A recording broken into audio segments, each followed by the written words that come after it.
Olá, meu nome é Rodrigo, sou psicólogo, psicanalista em formação. O vídeo anterior que eu fiz falava a respeito de afetos que são oprimidos, proibidos, negados na nossa cultura, né? Eu dei um exemplo muito prático de uma criança raivosa que escuta de um adulto que ela não pode ficar com raiva porque Jesus fica triste, né? Uma frase muito comum na nossa cultura. Eu queria aprofundar mais algumas questões, algumas janelas que se abriram a partir do vídeo anterior, né? Eu acho que uma coisa importante a gente pensar é quais as possibilidades a partir desse exemplo que eu dei, né? Esse é só um exemplo, pode ser outras situações, né? Não só com criança, com adultos também, com adolescentes. Eu percebo, me parece, que uma das possibilidades, e muito forte, que eu observo no meu trabalho clínico, é a possibilidade da criação de culpa, né? Imagine só uma criança sentir culpa por estar sentindo raiva porque ela deixou Jesus triste. Isso parece uma bobagem, mas no universo infantil, na cabeça da criança, tudo é levado muito a sério. E conforme isso vai se criando corpo, né, psiquicamente falando, vai crescendo junto com a criança, a gente pode aí estar alimentando uma baita de uma culpa. E a culpa é uma coisa que eu observo muito, um afeto, um sentimento, uma realidade que eu observo muito, ou escutando meus pacientes, meus analisantes, né? Outra coisa também que eu acho importante colocar, né, é o lado do adulto, né, usando esse exemplo. Por que será que o adulto faz isso?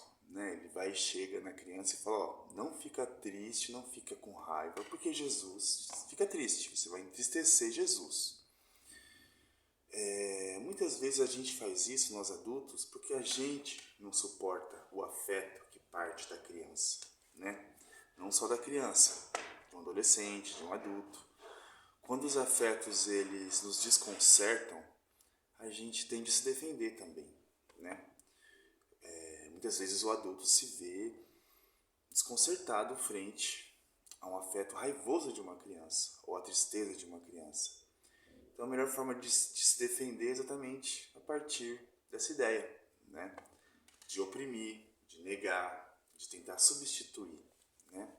Você não pode ficar raivoso, fique feliz, né? Então isso diz muito de nós, de como a gente não é capaz muitas vezes de suportar o que aquela criança ou aquela outra pessoa está trazendo, né? Um sofrimento, um mal-estar, né? E eu não estou livre disso também não, viu? Claro que no meu trabalho eu escuto isso. A ideia não é fugir, né? Pelo contrário, é você possibilitar que aquilo seja dito, que aquele afeto seja sentido e elaborar a partir disso, né? Mas no dia a dia nós somos de carne e osso, nós psicólogos, nós psicanalistas, né? E é muito interessante, eu acho que colocar aqui também, é desmontar essa ideia de que o psicólogo é aquele ser que participa do clube dos anjos, né? O psicólogo é aquela pessoa centrada, que chegou num nirvana ali de saúde mental, né? Aquela pessoa que, olha, se ele é psicólogo é porque ele é uma pessoa muito centrada, né? Quase um guru, né? E não é assim, né? É interessante pensar que não é assim, porque torna o trabalho mais humano, né? E é importante, eu acho muito importante, eu acho que diz muito também de uma crítica que eu venho feito constantemente aqui, sempre que eu posso, que é uma crítica à ideia do mercado, né? Do mercado do bem-estar.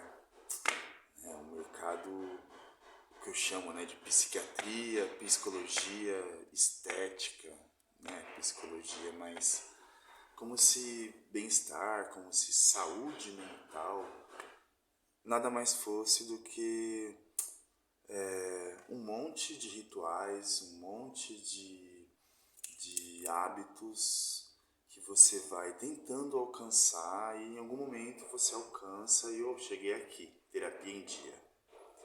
Isso é muito superficial, né?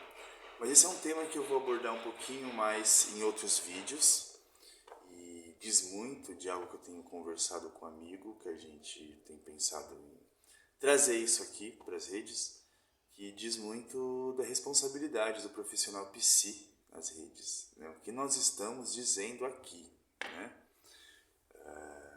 É muito importante isso, porque a gente vê por aí coisas um pouco assustadoras, né? Quem tem um pouquinho de crítica, quem sabe que o buraco é mais embaixo, né? Então é isso, né? Eu acho que esse assunto ele pode se estender para muitos outros, né? E isso aqui é só um começo, talvez, né? A caminhada continua, né? A caminhada segue. Eu acho que de alguma forma, em todos os vídeos que eu venho gravado aqui, eu estou tentando falar um pouco disso, né?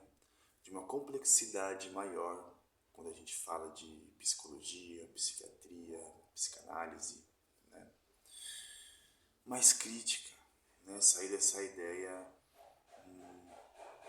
como eu disse no outro vídeo, né? Como se você não pudesse sentir certos afetos. Daí vai vir algumas psicologias que vão vender para você rituais, aconselhamentos, técnicas para alcançar um certo objetivo X, para ser um certo tipo de cidadão X, pessoa X. Muito numa lógica individualista, muito numa lógica neoliberal, né? A gente vai indo para o campo da política também, né? O que é inevitável. Então é isso, né? Só queria complementar um pouquinho mais outro vídeo sobre a repressão do corpo, trazer essa dificuldade às vezes que nós temos de lidar com o afeto do outro, de lidar com o mal-estar do outro e sempre tentar de alguma forma afastar, reprimir, não quero saber, né? E também por parte dessa criança, né? Como que essa criança vai crescendo com esses imperativos, né? Como que nós crescemos diante de tantos imperativos assim, né? Porque a gente se fala muito, né? De ansiedade, depressão, especialmente essas duas, né? Nas redes sociais.